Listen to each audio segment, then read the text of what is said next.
Alors, on a un visage très doux, voilà. Je pense à Véronique, c'est toi que je ne vois plus. Si, il y a Véronique qui est Non, là. non. Il y a une Véronique. Oui, C'est pas moi, non. c'est pas toi? Non. Alors, et où c'est qu'elle est, Véronique? Bah, je sais pas. Une femme disparue, décidément, il y a des effacements féminins ici, je sens le futur thriller.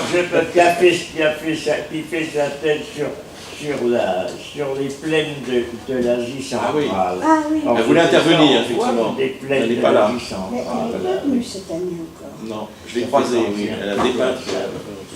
Elle, c'est une polonaise, hein, d'origine. Monique Stobienia, son nom est difficile à retenir, Monique Stobienia. On se pencherait dans la tête. D'ailleurs, cette femme est polonaise d'origine. C'est ça? Oui. Enfin bon, Ah, elle est née en France. Elle est née en France, mais ses parents sont effectivement.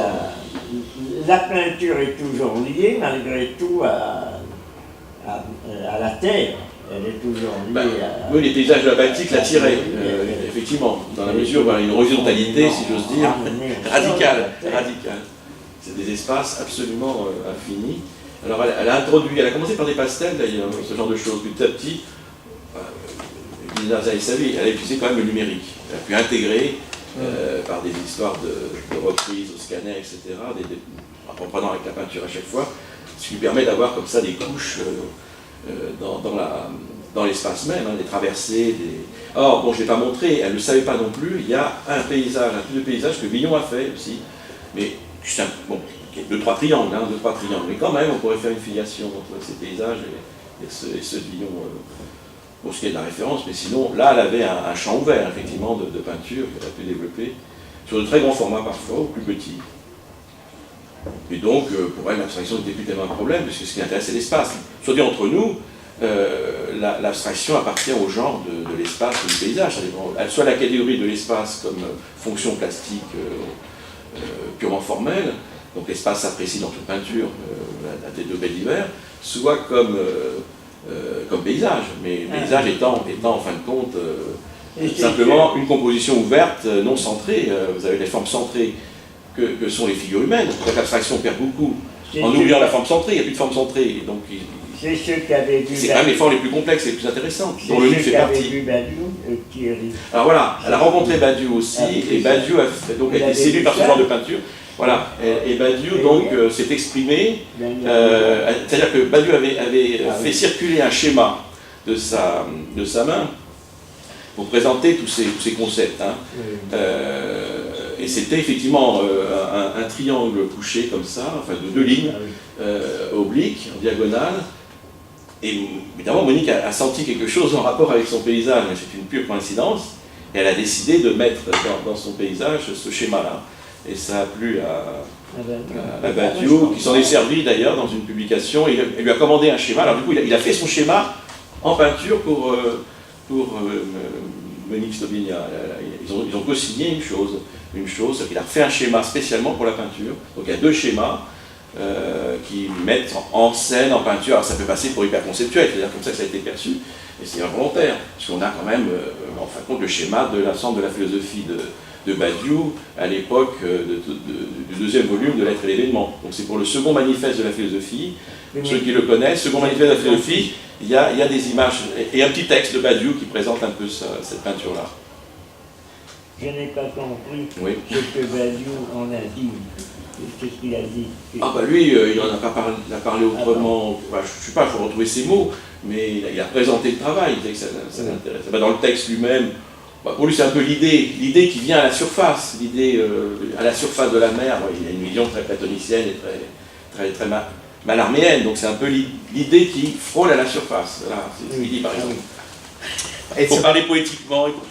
Elle se réfère, par rapport à l'abstraction, elle se réfère à quelle période, à quel peintre pour l'abstraction? Je ne sais pas. Situé un peu elle aimait beaucoup Kandinsky quand je l'ai rencontrée, mais elle s'en éloignait beaucoup aussi, donc on ne peut pas dire que Kandinsky l'ait guidée, mais elle aimait beaucoup Kandinsky. Qu'est-ce qu'elle aimait comme peintre abstrait? Toutes sortes de peintres abstraits, hein, je crois. Elle n'a pas de préférence. Je dis qu'elle est passée par beaucoup de peintures figuratives. Je ne vais pas montrer sa peinture figurative, mais elle fait des choses semblables à ce que je l'ai montré, parce que j'ai montré ma propre peinture. Alors j'ai tiré vers la figuration. effectivement. Oui, Bon, mais j'ai ça partagé mon tient à la propos. fois de la figuration et de la... Mais elle a gardé son travail de paysage, qu'elle a développé. Elle s'est référée à Georgia O'Keeffe. Georgia O'Keeffe, je ne sais pas si on le connaît. Elle a peut-être la même question. C'est une question très intéressante, du coup j'ai vérifié. Je connais Non, pas. non, mais c'était uniquement par rapport. Non, mais t'as raison. Tout à fait, c'est connais tout plus à fait- le c'est marrant. peinture, Hein. Non, parce que je pense à Georgia O'Keeffe, parce que Oui. on- Donne-moi son nom. Georgia, Georgia. O, O. un petit apostrophe, je crois, et Oui. Keeffe, D'accord. K-E-E-F-E, K-E-E-F-E. il me semble. D'accord. Non, ce que je voulais, c'est parce qu'elle aussi, elle est passée par un enseignement européen, donc elle est aussi passée par les séjours à Paris, parce que Paris était le centre à l'époque, et elle en a fait une abstraction à l'américaine. Une femme américaine fait une abstraction. Et je trouve quelque part, il y a quelque chose là-dedans. Mais on ne connaît pas Oui, forcément. Maurice Ça donne Smith, les- si, il y en a qui font des bandes colorées, il y a un abstrait qui s'appelle Maurice Smith aussi. avec des Oui, bandes mais là c'est un colorées. peu différent. Horizontal. Là, tu vois. Oui, des choses similaires. Bah, écoutez, j'ai un texte en ligne où j'avais comparé à des peintres. Bon, je compare, hein, s'il y a une originalité, on doit pouvoir comparer, pour mieux faire ressortir ce qui est une distinctivité. Voilà, donc vous avez. Voilà, alors est-ce que c'est la nouvelle école de Puteaux? Bon, ça permet d'insérer. Voilà. Ah ben je te fais compliment, oui, parce que c'est... Mais voilà d'où je parle. Voilà d'où je C'est parle. je ne connaissais pas. J'en avais peut-être une certaine défiance ou suspicion a priori sur laquelle je reviens, parce que ce que j'ai vu, que ça soit cette tête de Padès, ce que tu as fait toi-même, et ça, présenté ainsi, parce que moi, j'ai fait- attire beaucoup. La le confusion, c'est le regard. portrait de Derrida que j'ai Eh fait oui, pendant des années absolument. avec Monique Stobienia. Et donc, à travers le portrait de Derrida, qui était pourtant pour nous un support, hein, c'était nos cathédrales de Rouen, Oui. avec beaucoup de variations, où on a pu mettre nos abstractions Oui, en grande c'est ça. quantité, Oui, oui. avec toutes les variations Oui, possibles, oui. créer une confusion, évidemment. Parce que, voilà. Dans le but, il m'a demandé de m'exprimer en premier, en trouvant l'idée de l'Odéon pour présenter les peintures. La soirée de l'Odéon était déjà organisée. Oui. Il m'avait dit bah, écoutez, Terre de l'Odéon, vous avez présenté des peintures sur place, hein, c'était pas du tout évident. Et puis après, vous avez monté sur scène pour en parler, encore moins. Alors, mais je connaissais bien la pensée de Derrida, mais du coup, j'ai dû faire un travail sur c'est ça. la figure, la déconstruction, etc. Théoriquement, alors, ça a été publié par la suite, mais dans la revue de philosophie que je dirigeais. En plus, j'ai présenté ça dans la deuxième décade consacrée à Derrida, à Cerisy. Là, on a présenté plein de portraits, etc. Mais j'avais face à moi quand même à des théoriciens de la plastique, comme la Coulabar, qui est la plastique, c'est pas autre chose, c'est la fiction politique, ça. Donc il y avait des malentendus énormes. Ou alors, justement, ce qu'on faisait, c'était mettre en fin de compte Derrida dans l'histoire de la peinture. Il ne voyait pas le propos immédiatement. Enfin, il y a eu des débats en tout genre, hein, bien sûr. Mais il ne nous a pas laissé faire ce travail-là, on l'a bien connu à ce moment-là. On était presque voisins aussi, donc il y a bien quelques kilomètres de distance, dont dans l'Essonne. Ça, je disais que la déconstruction, c'est pas la mairie, c'était l'Essonne. Il est venu dans l'Essonne pour fonctionner. C'était cette idée-là. Mais c'était à l'époque où on parlait d'hospitalité, donc tu as pu le. Puis j'étais son élève aussi. J'ai terminé le mémoire pour l'école des hautes études. Mais j'en ai marre, mais bon, c'est Monique qui m'a dit bon, bah écoute, tu admires beaucoup Derrida, montre-lui ta peinture quand même. Où il a bien réagi, dire qu'il avait bien aimé, etc. Et puis alors, voilà, c'est ça, l'idée, c'est qu'il avait vu ça, bon, c'était en 92. Donc j'étais c'est son élève à l'époque, et puis d'un seul coup, ce que je vois, il se fait tirer en portrait photographique pour la sortie de Spectre de Mars. Et c'était des photos où il s'était placé derrière des bambous, donc il y avait plein d'attractions devant. Voilà, Monique m'a dit, mais c'est une provocation, c'est cette histoire. Donc on a repris ces photos-là, et puis on les a peints, on a livré un tableau chez lui. Il n'était pas là, on l'a mis en garage, puis il nous a téléphoné le soir, donc ça l'avait impressionné. Ça a commencé comme ça. On aurait pu prendre des photos, mais j'ai pris au contraire un paquet de photos qu'il avait chez lui. Et puis donc, voilà, je les ai encore d'ailleurs, des inédits en tout genre. Voilà, ça fait partie des combats multiples, y compris dans la biographie. Et ça crée une confusion. C'est tout ce qu'il y avait alors comme peinture. Ah, c'est tout, je voulais en montrer ça. Ah, tout, mais ça, c'est ça. très Et la bien. lumière. Alors, attendez, regardons maintenant qu'on peut... Enfin, c'est les philosophes qui m'ont davantage aidé, encore maintenant, maintenant, plutôt que. On va mettre la lumière. C'est ça. Quelle heure est-il, s'il te plaît? Je sais pas. 5h moins. Moi, 5h10, ça fait du Ah, 5h moins 10, bon, et bien alors on a quand même le temps. Une heure. En plus, en Ah, français, c'est mais vrai. c'est pas plus mal non plus, enfin, Mais pour, si je puis dire. Faut prendre le temps de regarder quand même. c'est ça. Tout depuis que j'interviens ici, Quelles sont j'ai les même montré remarques? l'image. Parce que là, tout en donnant la parole, malgré tout, c'est nous qui avons, surtout Thierry ou moi-même, mais là, il y a beaucoup de personnes qui n'ont pas exprimé leur propre... enfin, je vais te dire quelques paroles moi-même, puisque vous parlerez ensuite. C'était uniquement pour revenir sur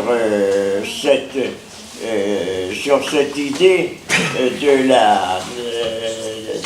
de ce qu'on pourrait appeler la puissance, c'est-à-dire la puissance de la peinture. La puissance de la peinture, quels sont les affects, si vous voulez, que la peinture peut émouvoir. Dans ce mot de affect se trouve, c'est un mot qui est utilisé beaucoup dans la philosophie, qui se trouve surtout, c'est un mot qui se trouve surtout dans la philosophie qui parlait latin au XVIIe siècle, puisque c'est un mot latin, mais on le trouve chez Spinoza. Bon, c'est toute l'affectivité. On le connaît en français maintenant davantage sous la forme de affectivité ou émotion ou sentiment ou dans la mesure où la peinture appartenant au domaine de l'art suscite des affects, donc des émotions, s'adresse à des émotions particulière et est essentiellement consacré en tant que l'organe réceptif du corps qui la reçoit, c'est, comme on l'avait dit d'ailleurs au début, l'œil, la rétine. Donc c'est un art qui essentiellement est rétinien. Mais je pense qu'il ne faut pas limiter cela à l'idée, c'est peut-être l'erreur que l'on commettrait en disant que la peinture a un affect essentiellement perceptif au sens restreint du terme, c'est-à-dire qu'il concerne simplement une contemplation distante. Or, ce que montre peut-être cette petite présentation très opportune qui a été faite par Thierry, c'est que les différentes vues qu'il nous a présentées concernent effectivement la perception, le regard, mais le regard, on pourrait presque dire affecté, c'est-à-dire enrichi d'un certain nombre d'émotions, ou, comme le disait le XVIIe siècle, mot qui est présent chez Descartes, chez Spinoza, qui a été repris et enrichi peut-être ensuite, et en particulier chez Fourier, qui parle d'une attraction passionnelle. C'est le mot de passion. Il éveille des passions dans un sens un peu particulier là aussi, puisque ce sont des passions d'ordre ou des émotions d'ordre esthétique, donc qui ne sont pas celles qui engageraient, comme le disait à ce propos d'ailleurs Kant dans sa critique de la faculté de juger, qui engagerait des intérêts au sens de buts très très précis à obtenir. Il y a un intérêt lorsqu'on veut obtenir quelque chose, lorsqu'on veut agir sur quelque chose. La peinture, en particulier et les arts qui s'adressent de toute façon à la vue. Je ne parle pas de la musique non plus, mais puisque ça nous entraînerait dans un autre domaine, mais voisin, mais pas tout à fait identique. Mais les arts de la vue en particulier ne s'adressent pas lorsqu'ils ont, sauf lorsqu'ils ont une intention de propagande, ne s'adressent pas directement à des affects intéressés dans ce sens-là. Il y a des peintures qui sont des peintures de propagande, c'est absolument certain. Des peintures aux photographies. Dans les pays de régime autoritaire, vous le savez, on a joué beaucoup sur la représentation figurale et les dirigeants ont eu soin d'afficher des photographies gigantesques, des pancartes, etc., ou des vues qui peuvent animer des sentiments qui ne sont pas désintéressés et qui sont en général soit de soumission, soit d'agression. Donc, quand on regarde des peintures, ce n'est pas à cela qu'il faut s'adresser. On peut utiliser, d'ailleurs, entre parenthèses et par association, on peut utiliser cela d'une manière différente. Lorsque j'ai parlé beaucoup du peintre chinois comment il s'appelle? C'est son nom qui m'échappe toujours. C'est Xiao Ma qui connaît. Elle n'est pas là. Elle est là, celui qui fait des lapins géants, des lapins. Zhenfang. Oui. C'est ça, qui a été exposé à Paris pendant un certain temps, où il a donné en particulier des vues gigantesques, des visions gigantesques de Mao Zedong, je ne sais plus comment le français maintenant l'exprimer, le traduit, mais qui ne sont pas faites dans une intention totalement désintéressée, puisque ce sont des critiques politiques très certainement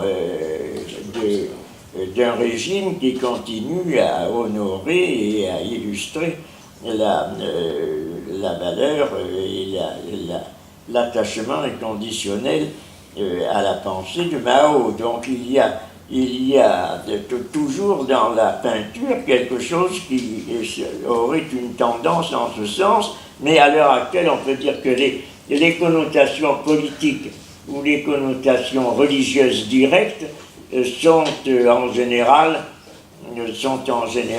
éliminées, bien qu'elles soient toujours plus ou moins présentes. Alors c'était pour en venir à cette idée que la peinture donc a un effet affectif, un effet particulièrement sensible, passionnel, et qui n'est pas simplement perceptif. C'est pas quelque chose qui est c'est peut-être un plaisir, si c'est bien un plaisir de la perception, mais ce n'est pas uniquement dans la perception sur la perception que la peinture joue, et c'est ce qui fait que tous ces mouvements qui se sont manifestés à partir du milieu du XIXe siècle, dans ce qu'on a appelé la tendance de la peinture moderne, qui a eu une rupture à un certain moment très active, très vive, très accélérée avec la représentation, tout cela est aussi teinté de certaines qualités particulières qui détachent la peinture de ce message représentatif qu'elle pourrait livrer tout de suite. Et que si message il y a, il va être cherché ailleurs, il va être cherché dans une autre force, dans une autre influence que la peinture peut exercer. Pour être bref, et pour me cantonner uniquement à une référence, j'avais été attiré par les écrits d'un peintre contemporain, mais qui est à la croisée entre la peinture moderne et les mouvements de cette peinture et la peinture contemporaine, c'est-à-dire Matisse, qui occupe dans son œuvre toute la moitié du XXe siècle, puisqu'il a commencé à être célèbre vers 1900 et il est mort en 60, je ne sais pas quelle année. 55. 55. C'est ça. 54 ou 55. Oui, à peu près, je Ça aurait pense. été étonnant. J'avais retenu, alors, Matisse, qui un des... Avec les papiers découpés, vous savez, vous les découpez sur Picasso d'ailleurs. Comment pourrait-on dire? On ne peut pas dire qu'il est... que c'est un dirigeant d'une école quelconque. Non, mais il n'a rien dirigé, mais cependant, il se trouve au centre de l'ensemble des mouvements qui sont ceux du fauvisme et de ce que l'on peut appeler l'expressionnisme contemporain. Alors, il a écrit dans un texte, dans plusieurs textes, parce qu'il a dit qu'il ne voulait jamais parler sur la peinture, que la peinture parle par elle-même, qu'elle est sa propre suffisance, etc. Et cependant, il a fait une œuvre écrite assez considérable. Si l'on compte ses entretiens, si l'on compte ce qu'il a écrit d'une façon directe, ses lettres également, ses échanges de courrier. Et là, j'avais remarqué j'avais détaché dans un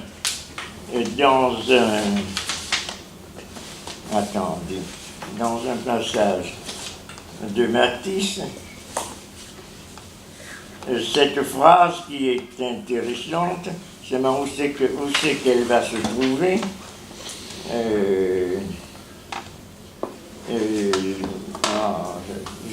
J'avais trouvé cette phrase où il avait écrit « Les couleurs sont des forces ». Or, que l'on pourrait attribuer d'ailleurs à quelqu'un qui a parlé en peinture des formes et des forces, on pourrait l'attribuer à Deleuze. Non, c'est pas une phrase de Deleuze, ça, les couleurs sont des forces, c'est une expression que Deleuze a utilisée à propos du jeu des forces et des formes dans la peinture en général, mais c'est une expression de Matisse, ça veut dire qu'elle lui appartient en propre d'ailleurs, parce que si on pourrait trouver peut-être cette expression ailleurs. Ne nous en tenons pas donc uniquement aux références érudites, mais retenons l'idée essentiellement. C'est des forces, et alors comment traduit-il ces forces? Et justement, ces forces produisent quelque chose, produisent des émotions, produisent à la fois sur la surface sur laquelle elle se trouve, ou à travers laquelle elle passe, parce qu'il s'est consacré également au vitrail, mais en nous également, à travers l'œil, à travers la rétine précisément, produisent tous ces mouvements qui sont des mouvements passionnels, et les différentes émotions qui saisissent à la vue du tableau, et l'émotion étant un mouvement interne. Elle traduit. Matisse s'est consacré essentiellement, vous le savez, pendant toute une partie de son existence, ça a été une grande œuvre qu'il a consacrée à la danse. Il s'est consacré également au jazz. Il s'est consacré à la possibilité qu'avait la peinture d'exprimer le mouvement. Donc ce n'est pas simplement la couleur étalée sur la surface qui l'intéresse, c'est la couleur en tant qu'elle anime la surface. Alors animer la surface a un sens très précis, c'est-à-dire la faire d'immobile qu'elle est, lui donner un mouvement interne. Qu'est-ce que c'est que ce mouvement? On pourra dire la peinture ne traduira jamais un mouvement. Oui, c'est certain, elle ne sera jamais un mouvement, elle sera jamais l'image de la peinture est fixe, elle n'est pas un mouvement cinématographique, de la même façon que la photographie n'est pas du cinéma. Mais la peinture, toutefois, a un mouvement qu'elle exprime d'une façon très particulière et qui est porté essentiellement par la ligne, qui a une importance très grande dans le dessin de Matisse, à la fois dans la façon dont elle est tracée, la façon dont elle est conçue, la façon dont la main est guidée, dans ce qu'il appelle l'arabesque, qui commande l'organisation générale de la toile, qui est en même temps forme présente sous les yeux, actuelle, fixée, mais en même temps mouvement dans son origine. De la même façon, la couleur est forme fixée sur la toile, mais en même temps elle est mouvement. Je pense que dans ce que nous avons vu là tout à l'heure, en particulier de Kupka, c'est pourquoi ce tableau qu'avait sorti Thierry est très intéressant. On voit que la couleur, peut-être par opposition, puisque la peinture est toujours quelque chose qui est dans les rapports, elle n'existe pas dans les choses absolument uniformes et fixes, mais elle existe dans les rapports. Et c'est pour ça qu'on a appelé une peinture qui serait un carré blanc sur noir, ou l'inverse, ou un carré blanc sur blanc, ou encore une peinture uniforme sur une peinture uniforme, un maximalisme, parce que c'est le point extrême où en même temps que l'intention se conserve, la qualité picturale, on pourrait dire, diminue, la variété picturale diminue. Le maximalisme, c'est une peinture qui va porter à l'extrême jusqu'à la disparition, ce qui est le propre de la peinture. Il y a un effondrement qui va se produire à ce moment-là, conscient, d'ailleurs voulu, délibéré, mais qui n'en est pas moins une disparition exprimée, c'est absolument certain. Enfin, on peut y revenir. Mais je vais lire, alors pour ne pas gloser autour simplement de Matisse, je vais lire quelques passages qui sont intéressants sur Matisse, de Matisse, qui est dans un texte qui date de 1945, c'est-à-dire au milieu du 19e siècle, au moment où Matisse a déjà fait une grande partie de son œuvre, la presque totalité, mais où il réfléchit sur ce qu'il a fait, et où, encore une fois, le mouvement, la danse avait une valeur exceptionnelle chez Matisse, mais en même temps d'autres œuvres. Ces références peuvent se trouver également chez des auteurs qui parfois s'opposent à lui, comme Cézanne, et il se réfère très souvent lui-même à Cézanne, il est en confrontation avec Picasso, etc. Donc il ne faut pas l'isoler non plus, mais il faut considérer que ce qu'il dit là peut valoir, je pense, pour l'ensemble, c'est un point de rencontre pour l'ensemble de la peinture, contemporaine. Alors il écrit dans un texte qui s'appelle Rôle et modalité de la couleur.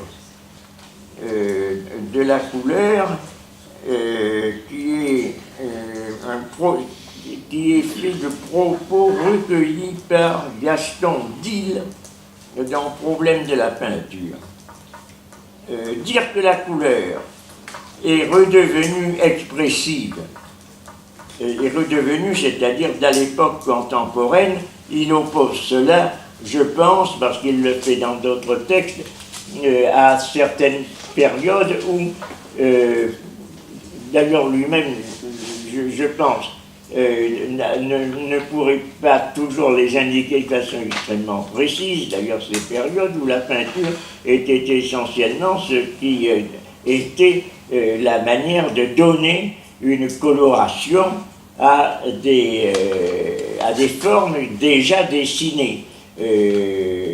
Mais cette idée que la couleur est expressive, on la trouve chez des peintres qui sont précis, auxquels on pourrait attribuer également cette idée que la couleur est un simple enrichissement ou une simple conduction des formes vers plus de réalité, vers plus de réalité concrète, comme Delacroix, par exemple. C'est Delacroix, toujours, dans son journal, on voit que la peinture et la couleur ont des qualités que Matisse appelle expressives. Dire que la couleur est redevenue expressive, c'est faire son histoire. Pendant longtemps, elle ne fut que le complément du dessin. C'est ce que je disais tout à l'heure, elle ne fut, mais ce n'est pas assuré qu'elle le fût uniquement. Elle a peut-être toujours été aussi expressive. Raphaël, Mantegna, Dürer, comme tous les peintres de la Renaissance, construisent le dessin et ajoutent ensuite la couleur locale. Je dirais à ce moment-là, oui et non. Il a le droit de résumer un petit peu. On peut, si l'on veut comparer, faire une histoire comparative, accentuer ce trait. Mais je pense que beaucoup d'études qui ont été faites sur ces périodes dans le domaine de l'histoire, comme les études d'Arras, les études d'Amiche, d'autres encore, montrent facilement que la couleur n'a jamais simplement eu ce rôle qu'on pourrait appeler purement complémentaire relativement au dessin, qu'elle a toujours conduit également dans les constructions picturales, que ce soit avec les auteurs qu'il cite, que ce soit avec Caravage, le baroque dont parlait tout à l'heure Thierry Briot, Rembrandt, etc. Mais enfin, on peut y revenir. De Delacroix à Van Gogh et principalement à Gauguin, en passant par les impressionnistes, veux-je dire, qui font du déblaiement, et par Cézanne qui donne l'impulsion définitive et introduit les volumes colorés, on peut suivre cette réhabilitation du rôle de la couleur, la restitution de son pouvoir émotif. Avec les restrictions que j'ai apportées, je pense que l'on peut retenir essentiellement cette phrase. Il a raison, il a peut-être raison pour ceux qui l'en excluent également, mais cette phrase est très valable, la restitution de son pouvoir émotif.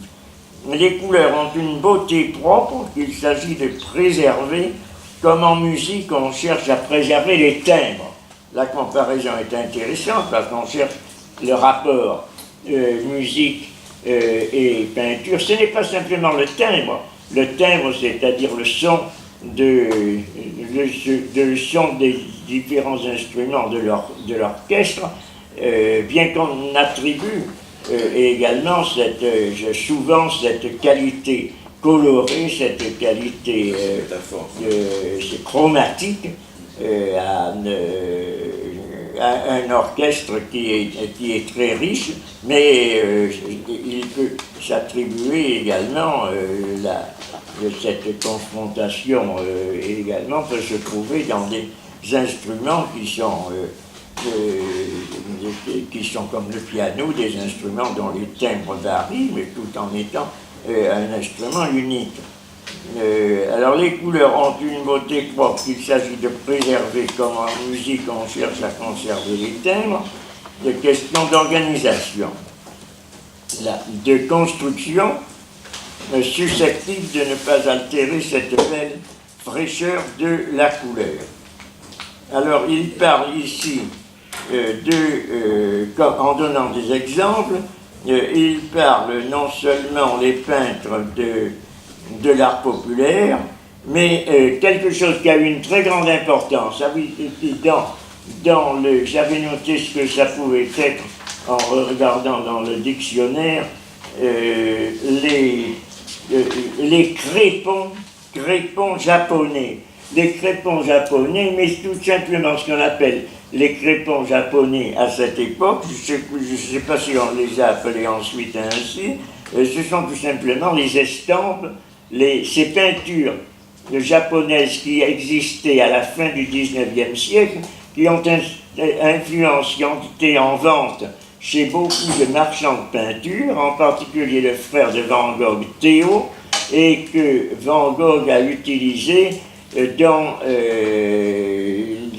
la plupart de ses peintures, après sa première période qui a été passée en Hollande et à Paris et dans le Nord, ensuite il est allé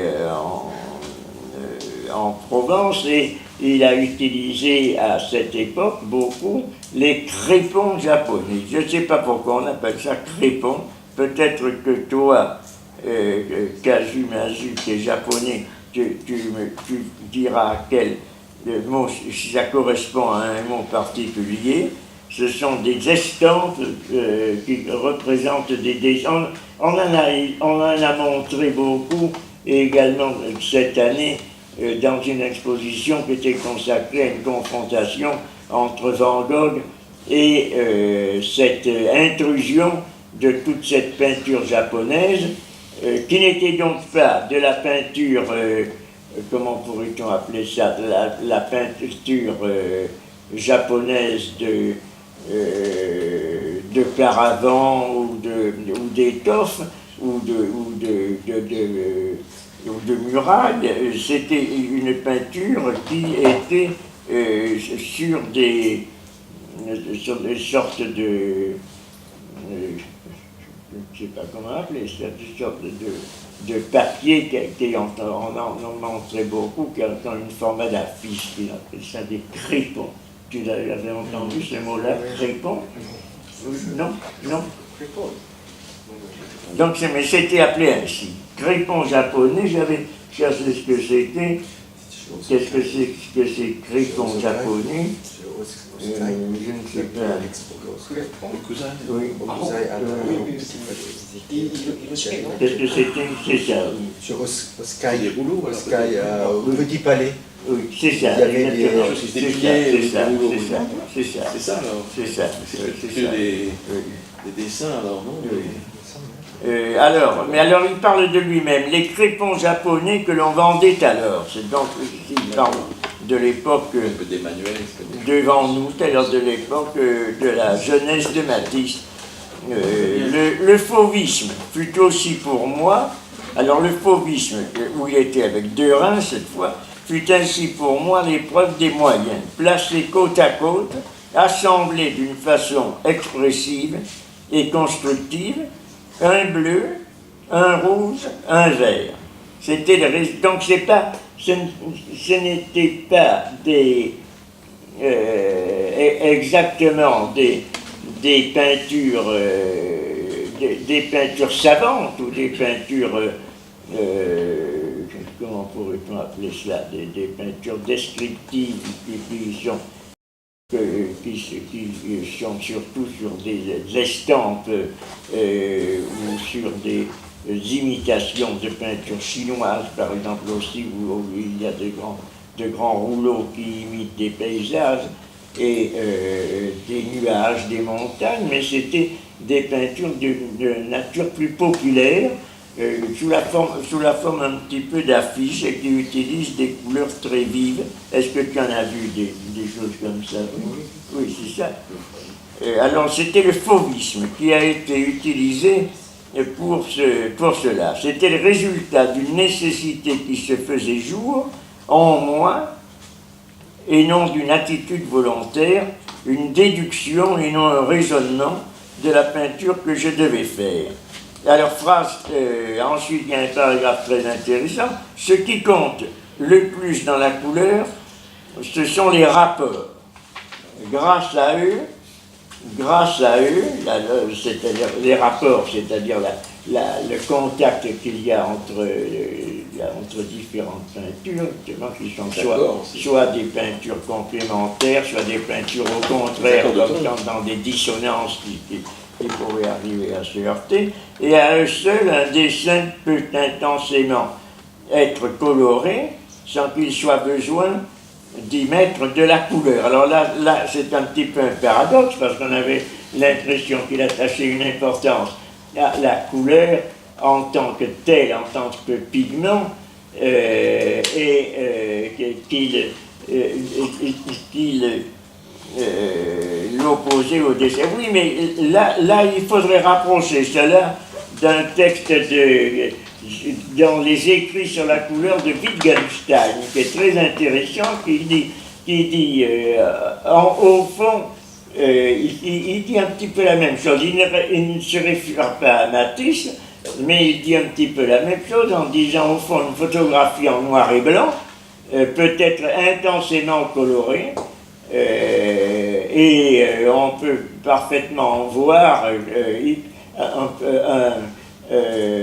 une tête blonde sur une photographie de cet homme. Oui, mais maintenant on pourrait dire une tête blonde, on la distinguerait parce que les cheveux bruns ou les cheveux noirs donneraient une intensité différente d'ombre par rapport à la lumière. Mais il faut aller plus loin, je pense, que cela. Ce n'est pas simplement la différence entre l'éclairage et le non-éclairage, ce sont des différences de rapport. Sans doute, il existe 1000 façons de travailler la couleur, mais quand on la compose, comme le musicien avec les harmonies, il s'agit simplement de faire valoir les différences. La musique et la couleur n'ont certes rien de commun, mais elles suivent des voies parallèles. Cette note, avec de légères modifications, suffit à écrire n'importe quelle partition. Pourquoi ne serait-il pas de même pour la plastique? La couleur n'est jamais question de quantité, mais de choix. À leur début, les ballets russes, et particulièrement Scheherazade de Baccar, je le connais pas, je ne sais pas qui c'est. Non, Scheherazade de Bakst, c'est moi qui me trompe, je disais mal, de Bakst, regorgée de couleurs, profusion sans mesure. On eût dit qu'elle avait été jetée au baquet. Au baquet, c'est-à-dire qu'on avait utilisé des soucoupes pour jeter la couleur, et on ne s'était pas contenté simplement de presser sur un tube. L'ensemble était gai par la matière, non par l'organisation. Cependant, les ballets ont facilité l'emploi des moyens nouveaux dont ils ont eux-mêmes très largement bénéficié. Une avalanche de couleurs reste sans force. Elle n'atteint sa pleine expression que lorsqu'elle est organisée, lorsqu'elle correspond à l'intensité de l'émotion de l'artiste. Dans le dessin, même formé d'un seul trait, on peut donner une infinité de nuances à chaque partie qu'il enclôt. C'est pas simplement ce qu'il donne. Là, donc, c'est pas simplement des métaphores. Il dit pas, on ne peut. C'est véritablement quelque chose qui, s'il ne donne pas à voir au sens propre du terme la couleur, il agit au fond un petit peu comme la couleur. Cela on le trouverait également dans les écrits et dans les œuvres, dans certaines œuvres de Klee, qui en a parlé en particulier dans ce texte que l'on avait utilisé l'année dernière, qui avait été écrit par Boulez sur Klee et qui donne une étude il ne parle pas de Matisse, je ne crois pas, mais il parle de Klee dans sa confrontation avec la couleur. Il parle des différences rythmiques qui peuvent se trouver dans le dessin comme elles se trouvent dans la couleur. Il n'est pas possible de séparer dessin et couleur, puisque celle-ci n'est jamais appliquée à l'aventure, du moment qu'il y a des limites et surtout des proportions. Oui, il y a scission, et c'est là où intervient la création et la personnalité du peintre. Alors c'est un petit peu plus loin qu'il parle de cette... qui parle de l'intervention de la couleur comme une force, ou peut-être c'est dans un autre endroit de ces passages.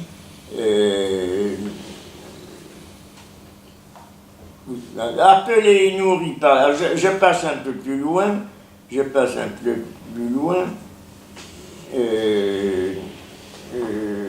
dessin et couleur ne sont qu'une même suggestion. Par illusion, ils doivent provoquer chez le spectateur la possession des choses.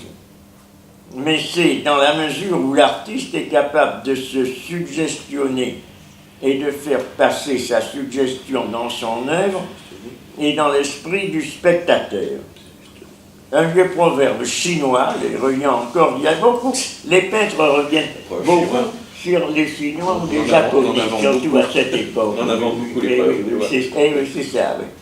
Un vieux proverbe chinois ne dit-il pas, quand on dessine un arbre, ah ben là c'est quelque chose d'important, ça a été repris plusieurs fois, je ne sais pas, je crois que ça se trouve également dans Damisch, dans l'étude qu'il a faite sur le nuage, Hubert Damisch, qui est un professeur d'art et critique important, et en particulier qui a écrit la philosophie, c'est pas l'esthétique du nuage, non, l'esthétique du nuage, à propos essentiellement de la peinture chinoise.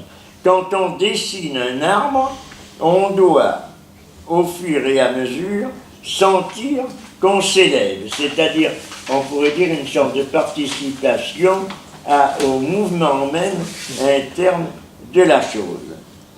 Il y a encore un autre passage. La couleur surtout, et peut-être plus encore le dessin, est une libération. La libération, c'est l'élargissement des conventions, les moyens anciens repoussés par la peur de la génération nouvelle. Alors là, il y a un autre paragraphe apporte cette idée intéressante.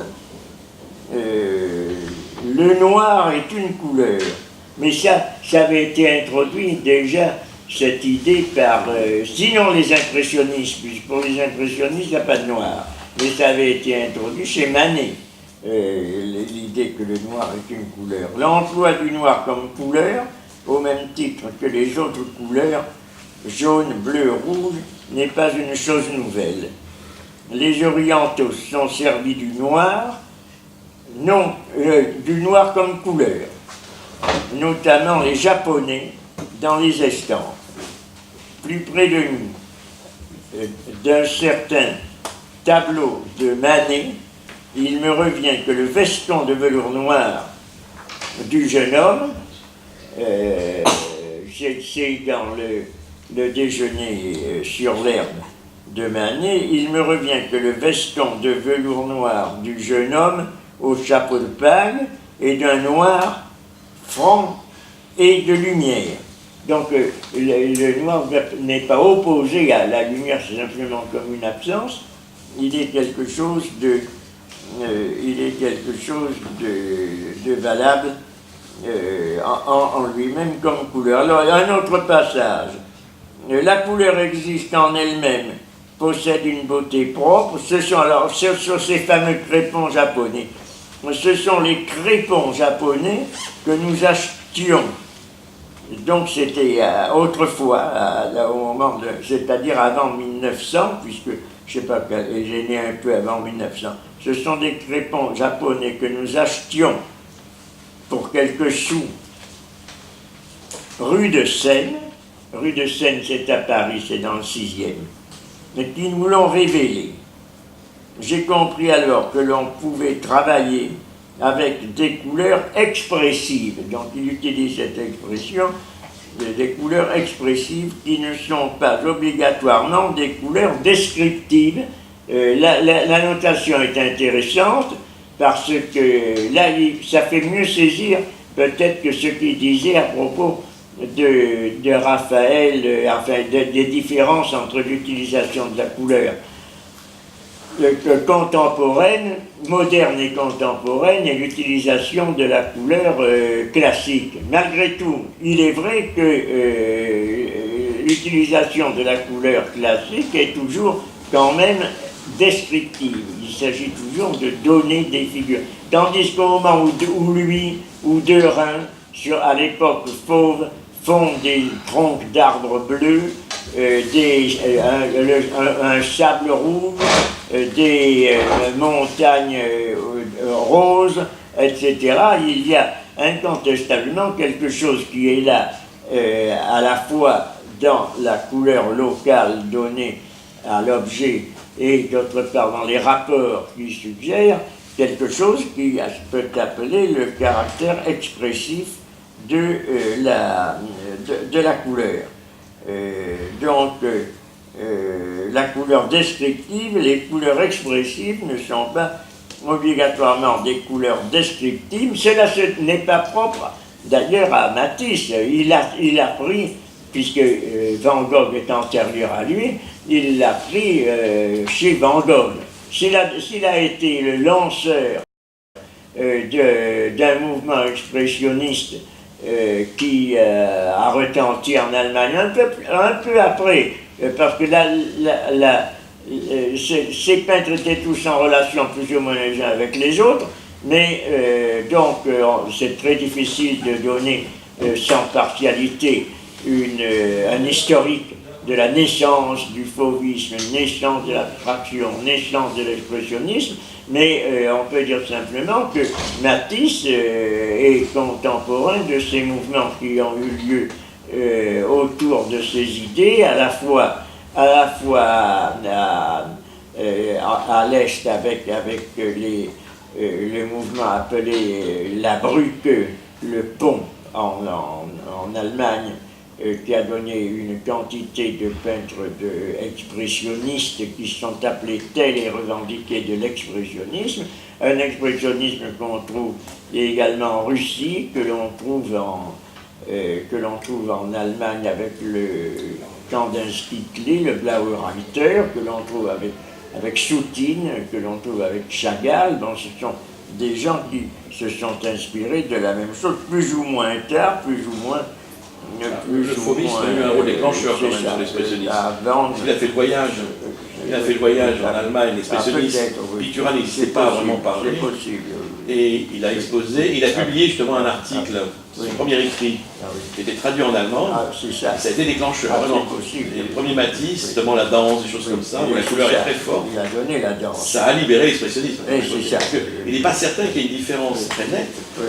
Sinon, une conception d'expression, et peut-être l'expression de la couleur d'ailleurs, entre expressionnisme et fauvisme du point de vue de la plastique. La description, évidemment, dans ce cas-là, doit être toujours faite. Qu'est-ce qu'on a sous les yeux? Quel est le registre formel? Quel est le propos? Quelle est l'utilisation de la couleur, de la forme? Idem pour la force de la couleur, ce qu'il appelle la force de la couleur. Il se plaît à le dire. Effectivement, qu'une couleur est plus franche. Bon, elle peut être plus forte aussi, parce qu'elle est en aplat. Son intensité est plus grande, mais il faut décrire, ce qu'on apprend aussi d'ailleurs dans les cours de dessin ou de peinture. Mais la couleur, c'est bien l'accord comme tu dis, et c'est d'ailleurs ce que dit Baudelaire. Baudelaire dit que c'est l'accord de ton qui compte. Il y a un écrit de Baudelaire sur la couleur. Une fois n'est pas coutume, parce que je critique assez souvent Baudelaire qui est trop littéraire dans son approche de la peinture, mais là, pour la couleur, il a dit que c'était l'accord de ton. Et il y a de puissance et d'intensité et de force en couleur que lorsque l'accord est associé. Plus l'accord est fort, plus la couleur est intense. C'est des choses que vous pouvez expérimenter si vous peignez, quelque niveau que ce soit. Vous sentez l'accord de ton, et là, les deux teintes, si elles sont complémentaires ou pas d'ailleurs, mais équilibrées, il y a une intensité plus grande. Donc là, il y a une force. On parle plus d'intensité que de force traditionnellement. Mais sinon, les caractéristiques de la couleur sont presque toujours les mêmes, quelle que soit la peinture à travers les siècles, sauf qu'il y a des registres qui privilégient tel aspect. Mais vous avez donc l'intensité, vous avez la profondeur du ton aussi, qui n'est pas automatiquement l'espace, le ton a une profondeur. Et puis vous avez une vibration quand même, une coloration, suivant qu'il y a une modulation. Mais comme la couleur, effectivement, elle peut être prise par un travail de forme, donc ce que j'appelle moi la fonction colorée, qui a ses finalités plastiques internes, comme l'intensité, etc., l'éclat, avec la forme, ça change beaucoup, parce que vous pouvez moduler la couleur, comme le fait César, avec des petits plans colorés, ça fait une forme particulière. C'est pas du tout la même qu'une forme qui part d'une ligne, d'une arabesque, comme le fait Matisse, ou comme le font les Persans d'ailleurs, qui ont une couleur assez franche. La peinture persane est exemplaire. Un texte. Ou la peinture romane. Oui. Voilà, je voulais terminer par un texte un peu curieux, qui n'est pas du même style d'ailleurs, de Derain, que cite beaucoup Matisse, puisqu'il était très bien avec lui, et que c'est peut-être sous son action qu'il est allé à Collioure et qu'ils ont lancé ce grand mouvement Derain était encouragé par Matisse. Ensuite Fauve. Alors, ça c'est un peu long de le lire parce qu'il est curieusement écrit d'ailleurs, mais il est intéressant d'en prendre connaissance. Rien ne nous appartient en propre.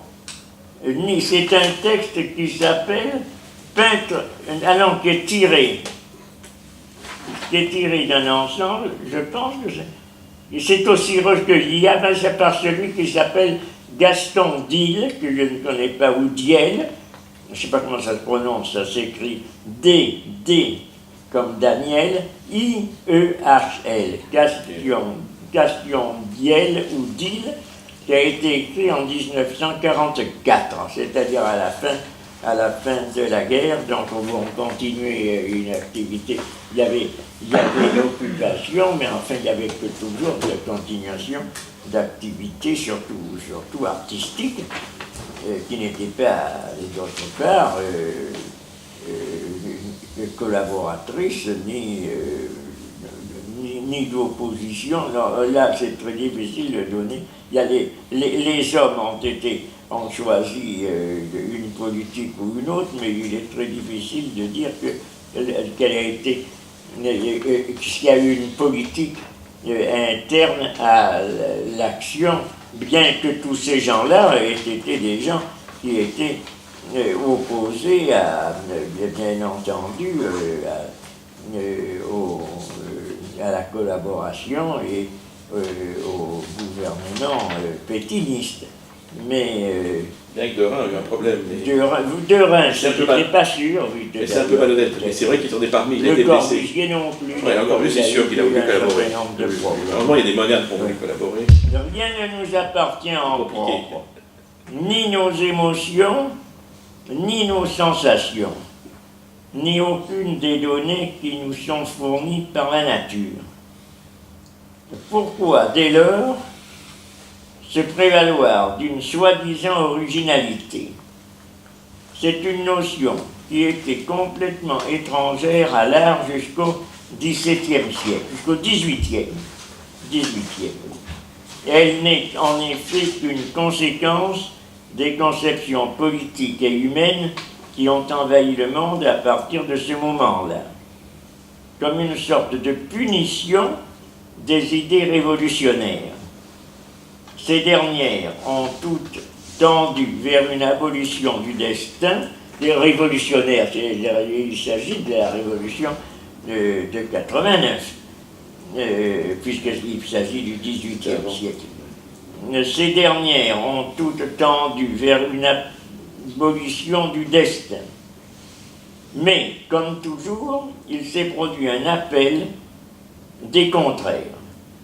Dès que celles-ci ont pénétré dans la foule des esprits, le dogme opposé est né et le principe de l'originalité a désormais régenté les consciences et changé complètement la voie jusqu'ici suivie.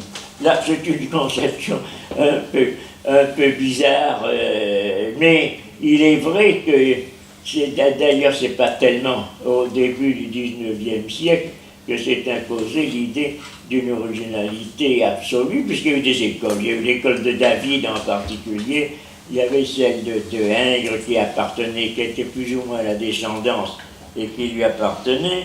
Il y a eu celle des coloristes de la France. L'originalité, ça a été plutôt au moment ça s'est accru très certainement avec la fin du siècle et avec toutes ces écoles impressionnistes, cubistes, qui à la fois ont voulu se ressembler par certains aspects et d'autre part être commandés essentiellement par rapport aux époques antérieures par une création originale. L'art a pour mission d'égaliser le temps. Curieuse expression, d'ailleurs, c'est pas une expression incompréhensible et tout à fait mauvaise. Elle a pour mission d'égaliser le temps. Qu'est-ce qu'il veut dire? Il veut dire qu'en fait, une œuvre une œuvre d'art du XVIIe siècle vue aujourd'hui crée un effet que l'on peut aussi bien ressentir qu'à cette époque-là. Où une œuvre de l'Antiquité peut créer un effet, c'est ce qu'on appelle dans un autre sens une éternité de l'art. Mais ce n'est pas... le mot éternité est un peu mystique et un peu religieux, semble-t-il. Il donnerait à l'art une sorte de puissance qu'on appellerait transcendance, ce qui est toujours très dangereux lorsqu'on manie ce mot. Je pense que l'expression égaliser le temps est une expression curieuse qu'on peut attribuer, que l'on peut utiliser en utilisant la référence à deux reins, et égaliser le temps. Égaliser le temps, ça veut dire qu'on se trouve placé, grâce à l'art, dans un temps qui n'est pas, qui est révolu, qui n'est pas du tout le nôtre, et dans laquelle l'œuvre a tout de même une actualité. Je vous signale l'expression à retenir. L'art, je répète, l'art a pour mission d'égaliser le temps. Et il s'agit de respecter les notions universelles d'identité pour que l'expression puisse être comprise par tous. Donc c'est l'éternité recherchée. Oui, et c'est ça. Ou du moins l'abolition de la téléologie, de l'évolution. Si chacun se met à parler un langage à lui, aucun échange, aucune conversation ne sera plus possible. Un philosophe chinois, encore là, encore une référence au chinois que je salue, un philosophe chinois a dit « Je n'innove pas, je transmets ». J'ai eu peur. C'était un sage. Mais là, ça ne veut pas dire tout à fait. Ce n'est pas c'est la tradition, un texte d'une cohérence absolue, mais il a le mérite de la sincérité. Il est direct un petit peu comme une conversation. Il est d'ailleurs à remarquer que chaque fois que les hommes ont voulu faire admettre de nouveaux principes, de nouvelles exigences, un principe inverse se lève. Le romantisme, il était assez sceptique, donc. Ce qui expliquerait peut-être d'ailleurs le fait que Derain n'a jamais voulu appartenir absolument à une école, ni même en effet à un art, ni se dire artiste lié à la peinture. Donc il a papillonné en quelque sorte entre différentes choses, quoique étant quand même fondamentalement peintre. Le romantisme est l'invention immédiate de l'originalité, et pourtant il va bien à l'encontre d'une abolition quelconque du destin. Le contraire de nos propositions nous poursuit tout le temps. Et aujourd'hui, on est arrivé à une telle confusion que pour être originaux, les artistes se mettent en groupe. Ah, c'est là où il expliquerait alors l'originalité. Les artistes se mettent en groupe et dès qu'apparaît un original, il se forme une école autour de lui. C'était au moment, je pense, où il vise le moment où il a constitué avec Matisse, il y avait Vlaminck également, je crois, avec lequel il était en relation. Cette école du fauvisme. L'art demeure toujours semblable sous ses formes apparentes. La civilisation assyrienne n'a-t-elle pas duré près de 5000 ans? Et ce qui fait d'ailleurs que c'est aussi sous l'influence de Derain, ou avec lui peut-être de façon prépondérante, parce qu'il a impulsé ces mouvements, il y a eu une grande... c'est le moment où a commencé la vogue des arts dits primitifs, d'Océanie, d'Afrique, etc. Ça a été repris également par certains cubistes, oui, c'est ça, Picasso aussi, qui ont repris tout cela. Oui. Mais enfin, lui, il est tout à fait, il est tout à fait à l'origine de cette vogue de ce qu'on a appelé qu'on appelle les arts premiers maintenant. La civilisation assyrienne n'a-t-elle pas duré près de 5000 ans et la civilisation égyptienne 3000 sans même changer d'apparence? Naturellement, il arrive que l'esprit soit épuisé et s'il y a renouvellement, c'est que l'esprit revit. Mais tous ces phénomènes sont dus à une conservation supérieure où la volonté n'a aucune part. Bon, je termine. Le monde antique cherchait seulement à figurer des idées, tout sentiment qui n'arrive pas à trouver une forme à lui n'existe pas.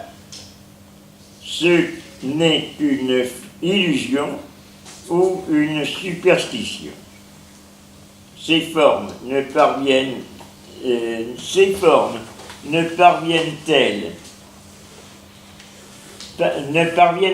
pas encore à présent à cacher la réalité de ce même sentiment? Comment pourrait-on comprendre quelque chose si la figuration changeait tout le temps? Il faut bien se soumettre aux exigences de l'héritage. La donnée capitale de l'art est bien, justement, d'arriver à atteindre directement l'esprit par l'objet qui figure les idées. Imaginons un instant qu'on remette sans cesse en question l'alphabet, il n'y aura plus moyen de lire, d'écrire et même de penser. L'art est alors il y a des formules qui souvent n'hésitent pas à se contredire les unes les autres d'ailleurs, parce que là on a l'impression qu'il écrirait en faveur d'une conservation alors que c'est le contraire. L'art est un escalier de révélation perpétuelle. Mais si l'on veut en abuser, on risque de choir par terre. Dans tout mouvement révolutionnaire, on en vient rapidement à vouloir détruire l'initiation, le musée et l'initiation de l'esprit. La passion actuelle pour l'agitation de la vie extérieure risque sans cesse de nous égarer. Nous ramenons tous les événements à notre petitesse, c'est ce qui nous fait croire à une inépuisable variété. Aussitôt, j'ai la difficulté à lire parce que l'écriture est très petite. Aussitôt qu'ils s'éloignent, les événements apparaissent grands ou diminués dans la mesure où ils se raccrochent à l'esprit. Comprendre cette unité vraie, voilà le difficile. Il ne peut jamais être question de vouloir, mais d'accepter. D'ailleurs, un art, c'est fini. Un art ne pourrait pas être moderne puisqu'il mourrait. Là, je ne comprends pas ce qu'il veut dire. D'ailleurs, un art ne pourrait pas être moderne puisqu'il mourrait en naissant. Qu'est-ce qu'il veut dire? Il ne peut comprendre cette unité vraie. Alors, c'est ça, l'unité vraie des choses qui sont transmises, je pense. Il ne peut jamais être question de vouloir, mais d'accepter. D'accepter quoi?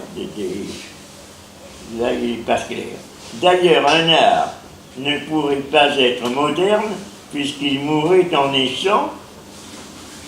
L'art, c'est encore et toujours la mémoire des générations.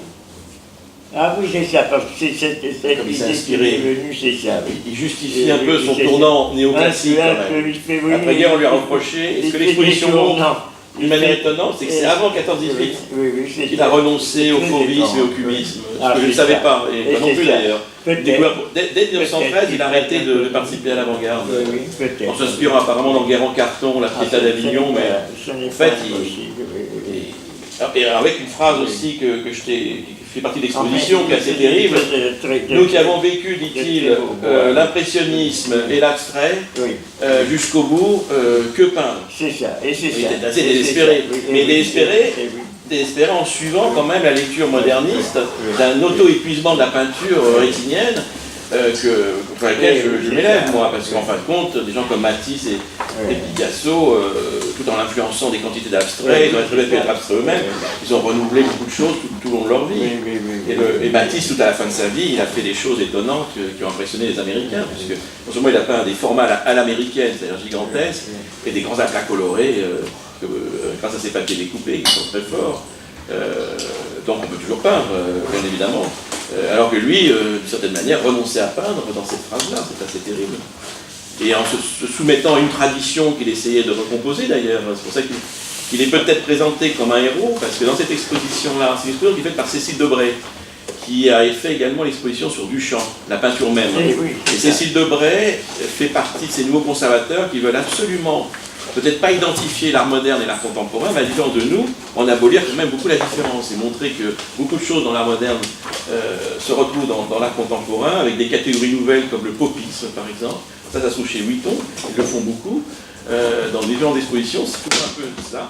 Et le popisme, c'est celui de Delaunay qui représente évidemment la Tour Eiffel, les affiches, etc. Et donc le pop art serait déjà là. Mais pour moi, c'était vraiment un sophisme critiquable. Parce que la rupture est quand même très, très marquée. Mais un homme comme Derain s'est mis à douter énormément parce qu'il a abandonné le mouvement, du moins, des avant-gardes de son temps. Ça, c'est certain. On lui a beaucoup reproché par la suite. Ah, on lui a reproché. Mais il a renoncé bien avant. Ça, c'est une découverte dans cette exposition-là. Par contre, ce qu'il a fait avant a été qualifié par Cécile Debray de réalisme magique. Ce qui permet de faire le lien avec des choses différentes comme le surréalisme, ça lui permet. Et la nouvelle objectivité allemande, il y a des gens qui sont peu portés, à mon sens, sur la plastique pure et sur la forme en tant que telle, c'est pas leur propos, et du coup de faire des liens avec la figuration, la nouvelle figuration, la figuration des années 70, c'est-à-dire une bad painting, etc. Donc la notion de réalisme magique, vous voyez bien que c'est une catégorie qui n'est plus tellement optique et perceptive. Et donc, en parlant de réalisme magique, il n'a rien à voir avec Courbet. C'est pas que les catégories sont importantes. Donc Cécile Debray a réussi à détourner un avant-gardiste avec un travail d'historien profond vers la peinture contemporaine, d'une certaine manière, c'est-à-dire plein de complexes, plein d'autoréférences autocritiquées et post-duchampienne en définitive. C'était une expression qui était contre. Donc c'est ça, la dernière présentation. Qui était le renversement de celle de Novalis, qui disait le romantisme était un réalisme magique, c'est quand même une notion magique. Tandis que lui, il a dit il s'est habitué à désigner une certaine peinture des années 20, mais qui était hors avant-garde. Il n'a plus rien à voir avec l'art abstrait, ni même avec Picasso, ni même. Mais qui pouvait avoir un rapport avec, évidemment, la magie selon André Breton. Et donc on retrouve le problème qui se pose de fond. C'est ça. Breton, n'oubliez pas qu'il détestait Cézanne.